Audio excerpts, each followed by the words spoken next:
ये वो वकील हैं जिन्होंने रजब भट्ट पर अगवा का मुकदमा दर्ज करवाया है। आपको शर्म ना आई ये मुकदमा दर्ज भी करवाते हुए? किसी को मैं जवाब दूं? वेले तरीन वकील पाए गए हैं जो अपने साहिल को साथ लिया है। फेम के भूखे हैं इसलिए आपने ये सारा कुछ किया और रजब के नाम पे आप लोग फेम लेना चाह रहे हैं। अगर कोई वकील अपना टेम्परामेंट कंट्रोल नहीं कर सकता तो वो फिर वकील कहलाने के लायक नहीं। आपने सारा कुछ सिर्फ फेम हासिल करने के लिए किया। 10वीं क्लास का बच्चा जिसके पास लाइसेंस नहीं है वो गाड़ी चला सकता है? नहीं चला सकता। उसके ब्याह पे उसका जो मामू ही लगे वो आके मुकदमा दर्ज करवा देते हैं रजब पे अगवा का। मैं आपकी बात बिल्कुल मानता हूँ कि उस वक्त उनका लाइसेंस नहीं बना होगा बच्चों का। बच्चे ऑलरेडी गाड़ी जो है वो सोसाइटी के अंदर चलाते थे, इसलिए उन्होंने मुझसे गाड़ी मांगी। क्या क्या दफात जो हैं आप लोगों ने दर्ज करवाई हैं और इनकी सज़ा क्या बनती है? इनलीगल काम इनलीगल है। तो एक प्रैंक सामने आता है, मलक जमान साहब थप्पड़ मार रहे होते हैं कि आप उन पर भी मुकदमा दर्ज करवाएं। उसकी मैं डिटेल किसी को ना देना चाहता हूँ, ना मैं समझता हूँ ज़रूरी है। मुकदमे में आपने रजब भट्ट, मान डोगर, हैदर शाह और डकी को भी शामिल कर लिया। उन बेचारों पे आगे कम मुसीबतें हैं कि आपने एक और मुसीबत उनके आगे जो है ला के खड़ी कर दी। बढ़ती हुई गंगा में मैं भी जो है ना हाथ धो। अस्सलाम वालेकुम नाज़रीन, मैं हूं आपका मेज़बान सैयद अरम अब्बास। रजब भट्ट पर अगवा का मुकदमा दर्ज करवा दिया गया है। मेरे साथ इस वक्त वकील साहब मौजूद हैं। ये वो वकील हैं जिन्होंने रजब भट्ट पर अगवा का मुकदमा दर्ज करवाया है और सोशल मीडिया पर इनको अच्छी खासी तनकीद का भी जो है वो सामना करना पड़ा है। इन्हीं से जानते हैं क्या सोच समझ कर इन्होंने जो है वो अगवा का मुकदमा जो है वो रजब भट्ट पर करवा दिया। अस्सलाम वालेकुम। जी वालेकुम, कैसे हैं सर? अल्हम्दुलिल्लाह। मुझे ये नहीं समझ आ रही क्या सोच समझ के आपने जो है अगवा का मुकदमा दर्ज करवा दिया रजब पे? देखिए, अभी एप्लीकेशन दायर हुई है, उसमें नोटिस जारी हुए हैं एनसीसी को। उसके बाद मुकदमा दर्ज होगा। अभी मुकदमा दर्ज नहीं हुआ, लेकिन उसकी जो एप्लीकेशन और उसकी पिटीशन है वो दाखिल हो चुकी है। सोशल मीडिया पर आपको बहुत ज़्यादा तनकीद का भी सामना जो है वो करना पड़ा है। लोगों का ये कहना है कि आपने सारा कुछ सिर्फ फेम हासिल करने के लिए किया। देखिए, मैं इसमें एप्लीकेंट नहीं हूँ। इसमें एप्लीकेंट है मेरा एक साहिल है, उसका नाम अली अहमद है। अली अहमद के घर में एक मामला होता है, उसके भांजे रजब भट्ट को कॉपी करके सेम इसी तरह अगवा वाला एक सीन क्रिएट कर रहे होते हैं, जिसको कंट्रोल करता है। जब अली देखता है तो उसके बाद उसने ये वीडियो देखी और उसको वीडियो देखने के बाद उसने मुझसे रब्ता किया। सोशल मीडिया पर हमने भी देखा कि आपने यही एक्सप्लेन किया कि आपके एक साहिल हैं, उन्होंने ये आकर कहा बकौल उनके कि उनका 10th क्लास का कोई भांजा है। एक 10th क्लास का बच्चा जो कि गाड़ी चलाने के लिए एलिजिबल ही नहीं है, और उनका वो कहना था कि वो गाड़ी पे जो उसने मेरे से गाड़ी मांगी है ताकि मैं उसको जाके अगवा कर सकूं किसी को। और जब उन्होंने इसका बैकग्राउंड जानने की कोशिश की तो उसके पीछे ये उनका जो प्रैंक वीडियो थी वो सामने आ गई। जो 10वीं क्लास का बच्चा है वो तो उसके पास तो लाइसेंस ही नहीं होता, तो वो किस खुशी में उसको गाड़ी दे सकता है और वो जाके उसको जो किडनैप कर ले अगले बंदे को। देखिए, एक लीगली किसी चीज़ के लिए ऑथोराइज्ड होना और एक किसी चीज़ के लिए कैपेबल होना, दोनों में फ़र्क है। उसने बाइक मांगी या उसने गाड़ी मांगी, मतलब बाइक बच्चे चलाते हैं या गाड़ी चलाते हैं, वो एक अलग चीज़ है। उनका लाइसेंस बनना एक अलग चीज़ है। 10वीं क्लास का बच्चा जिसके पास लाइसेंस नहीं है वो गाड़ी चला सकता है? नहीं चला सकता।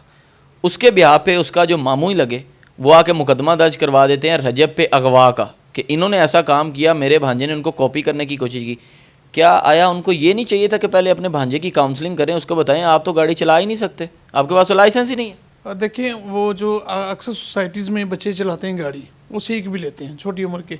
अक्सर हमारे सामने इस तरह के इंसिडेंट्स आते हैं कि जो एक छोटी उम्र का बच्चा था वो गाड़ी चला रहा था, उसने हिट कर दिया। जैसे शादरा में वो केस भी मेरे पास था। अब वो भी बच्चे ने जो हिट किया, जो उसमें मकतूल था, उसका केस मेरे पास था। उसमें भी मतलब सेम कैटेगरीज होती हैं। मैं फिर वही बात रूटीन रिपीट करता चलूँ कि एक ऑथराइज्ड होना और एक कैपेबल होना, दोनों में फ़र्क है। मैं आपकी बात बिल्कुल मानता हूँ कि उस वक्त उनका लाइसेंस नहीं बना होगा बच्चों का, लेकिन उसका कहना यह है कि बच्चे ऑलरेडी गाड़ी जो है वो सोसाइटी के अंदर चलाते थे, इसलिए उन्होंने मुझसे गाड़ी मांगी। मुझे नहीं बताया कि इन्होंने किस मकसद के लिए मांगी। जब मैंने ये थोड़ा सा इस चीज़ के हवाले से थोड़ी सी मैंने जब वेयर अबाउट लेने की कोशिश की तो मुझे पता चला ये क्या काम करने जा रहे हैं। तो आपने जब आपके पास आपके जो साहिल हैं आए हैं, आपने उनकी काउंसलिंग करने की कोशिश नहीं की कि भाई मेरे पहले अपने बच्चों को देखो, उसके बाद जो है मेरे पास आओ, फिर मैं आपका मुकदमा दर्ज करवाने में हेल्प कर दूंगा? देखिए, सबसे पहले तो वो फेंडी लगा गया बच्चों को, और मेरे कहने के बाद उसने दोबारा फेंडी लगाई कि इन जैसे लोगों को जो सिर्फ फेम के लिए या व्यूज़शिप के लिए लोगों को व्लॉग्स के चक्कर में डाल के कानून को हाथों में लेने की कोशिश करते हैं या वगलाते हैं, तो आप इनको देखना पहले बंद करें और आप उन शख्सियात को देखें, उनके हवाले से पढ़ें कि जिन्होंने पाकिस्तान के हवाले से जो है वो काम किया है।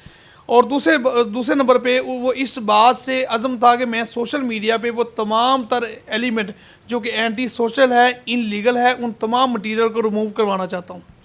सोशल मीडिया पर लोगों का ये कहना है, आपको शर्म ना आई ये मुकदमा दर्ज भी करवाते हुए अपने साहिल के साथ मिलके? देखिए, मैं बीइंग अ कौंसल, मेरा ये राइट है, मेरा ये हक है कि मैं उस तमाम लोगों का वो केस लेके चलूँ जो मेरे पास केस लेके आए हैं। तो मुझे देखिए किसी के कुछ इजहार राय से या किसी के मुतालबे से मुझे कोई गर्ज नहीं है, ना मैंने किसी को मैं जवाब दूँ। मैं जवाब दे हूँ उस तमाम चीज़ों का जिन चीज़ों को मैं समझता हूँ कि ये अकॉर्डिंग टू लॉ होनी चाहिए और अकॉर्डिंग टू लॉ चलना चाहिए। काला कोट पहन के आप एक कह लें कि एक कम्युनिटी को रिप्रेजेंट करते हैं। सोशल मीडिया पे हमने भी देखा, मेरे से बेहतर आपने ये चीज़ खुद पढ़ी है और देखी भी है।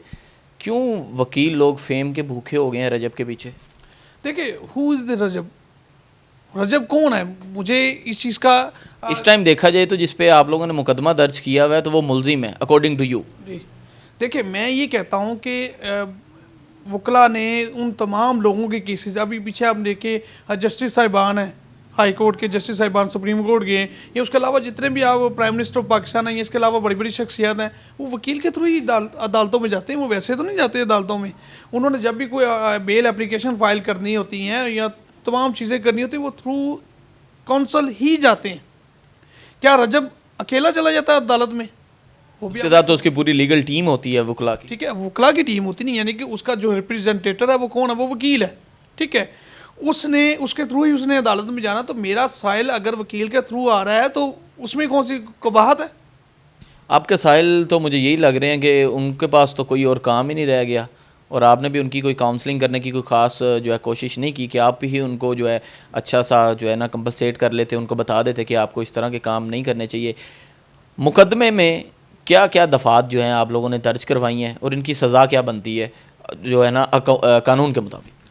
देखिए, इसमें दो मुख्तलिफ तरह के जो कवानीन हैं वो लागू होते हैं। एक तो PPC पाकिस्तान पीनल कोड की जो सेक्शन 365 है, 506 है, चूँकि वो धमकी भी उन्होंने दी, 109 लगती है इसमें। इन्होंने आपस में बैठ के हम मशवरा हुए हैं पहले। उसके बाद ये जो सारी वीलॉगिंग करके एक वीडियो बना के इन्होंने सोशल मीडिया पे जो अपलोड की है, अब सोशल मीडिया पे जब ये अपलोड हुई तो ये पीका के तहत आ गया मामला।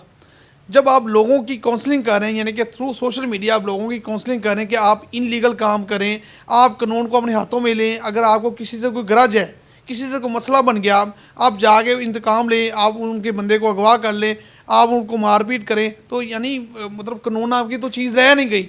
मतलब आप जाएँ जाके मुकदमा दर्ज करा दें अगर आपको किसी से कोई मसला है, तो ये तो एक कानूनी रास्ता है। देखा जाए तो वो वीडियो ऑलमोस्ट कोई 2 साल पुरानी है।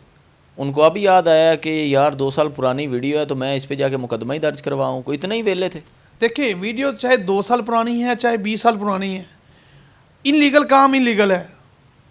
हमारे माशरे में ऐसी काफ़ी ड्रामों में भी जो हैं वीडियोस आती हैं, हमारे माशरे में ऐसी शॉर्ट मूवीज़ का भी आपको पता है उस तरह की वीडियोस भी आती हैं, या फिर हम कोई बॉलीवुड की बात करें उधर भी आती, फिर उन पे हमारे जो हैं वकला हजरात, स्पेशली मैं आपका भी नाम लूँगा, आप फिर उन पे कब मुकदमा दर्ज करवा रहे हैं?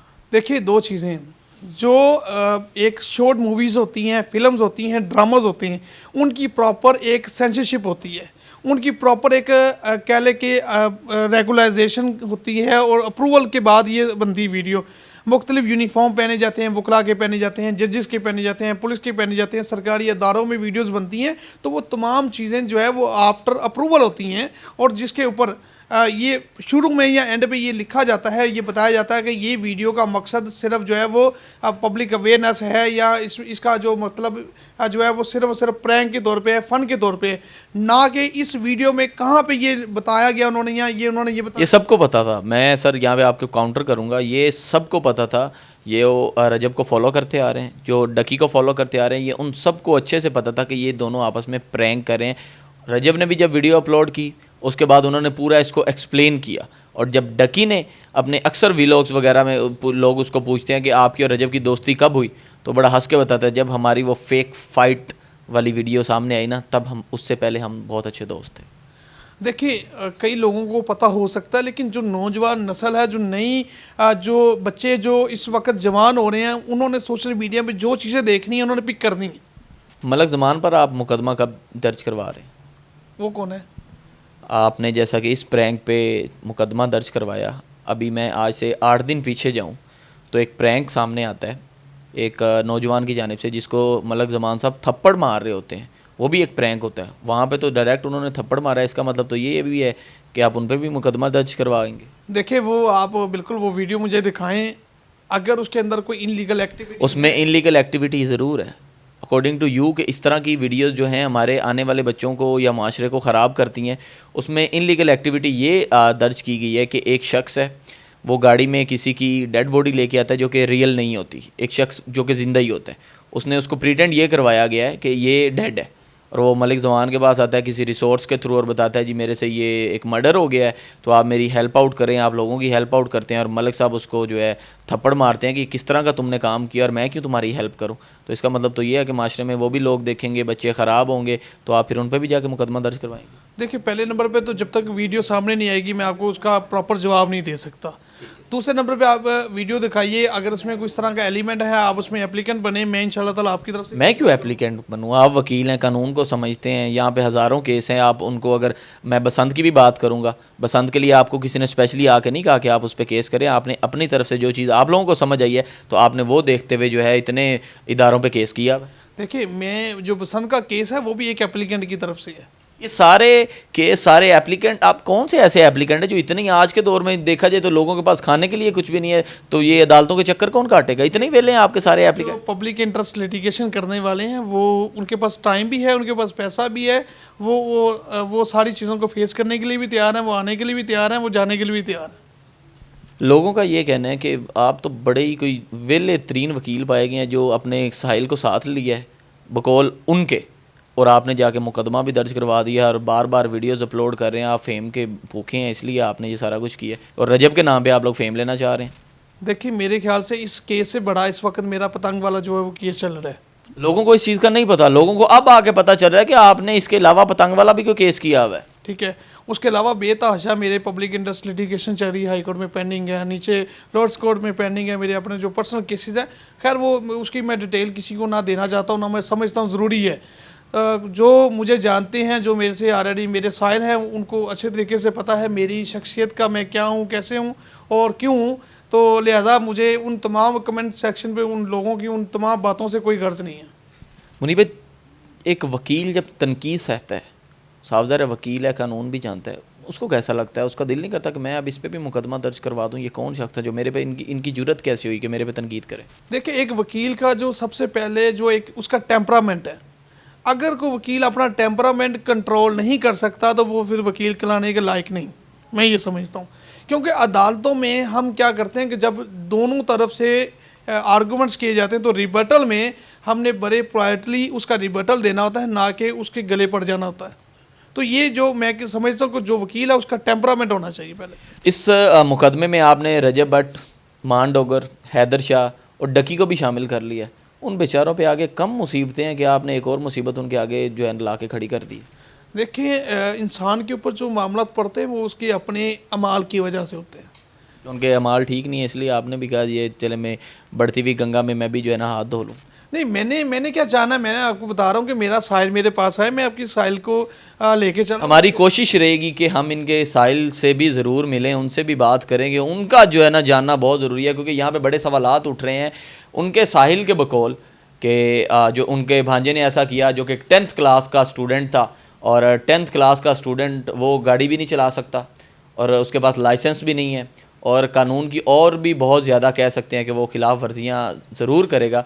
इसको देखते हुए, मद्देनज़र रखते हुए उन पर भी जो है वो मुकदमा ज़रूर दर्ज होगा, क्योंकि उनका साहिल गाड़ी नहीं चला सकता। और आप मेरे से बेहतर आप जानते हैं कि जब एक शख्स जो है जिसके पास लाइसेंस नहीं है और वो गाड़ी चलाता पकड़ा गया, तो वो कौन कौन सी मुकदमात हैं वो ज़रा मुझे आप ज़रूर बताएं। मैं आपको उसमें बिल्कुल एक्सप्लेन करता हूँ। देखिए एक चीज़ का इरादा करना और एक चीज़ को कर लेना, दोनों में फ़र्क है। ठीक है, उसने उसको गाड़ी जो है वो चाबी ज़रूर दी, लेकिन उन्होंने गाड़ी ड्राइव नहीं की, वो किसी जगह पे वो लेके गए नहीं। यानी कि एक इंसिडेंट से पहले उन्होंने उस सारे मामले को उसने कंट्रोल कर लिया। हम आ जाते हैं दूसरी तरफ कि अगर फ़र्ज़ किया कि कोई बंदा जो इनलीगली गाड़ी को ड्राइव कर रहा है तो क्या होगा। सबसे पहले तो 279 का उस पर FIR होगी। ज़ाहिर सी बात है वो रशी ड्राइव कर रहा होगा या वो उसको ज़ाब्ते नहीं पता होंगे, वो क्या लेके गफलत के साथ वो ड्राइव करेगा। पहले तो वो है। दूसरे नंबर पे जो गाड़ी देने वाला है उसके ऊपर भी मुकदमा दर्ज होता है अक्सर औक़ात। अब आपके साहिल पे बड़े लोग उठ जाएंगे मुकदमा दर्ज करने के लिए, वो आए वो एक्सप्लेन करें, फेस करने के लिए तैयार? वो बिल्कुल तैयार है, उसको बिल्कुल उसकी इस वाले से बिल्कुल तैयारी है क्योंकि सारे CCTV कैमरेज लगे हुए हैं उसकी सोसाइटी के अंदर, गाड़ी गई नहीं किसी तरफ। नाजरीन, आपने तफसीली गुफ्तगू जानी। हमारे साथ वकील साहब मौजूद थे जिन्होंने रजब भट्ट पर रिसेंटली जो है जो एक एप्लीकेशन दायर की है जिसमें उनके साथी जो हैं मान डोगर, हैदर शाह और डकी भाई पर भी जो है वो जो है मुकदमे में अंदराज है, उनका भी नाम अंदराज है। आप भी अपनी राय ज़रूर कर सकते हैं हमारे कमेंट सेक्शन में। अपने होस्ट को दीजिए इजाज़त। अल्लाह हाफ़िज़।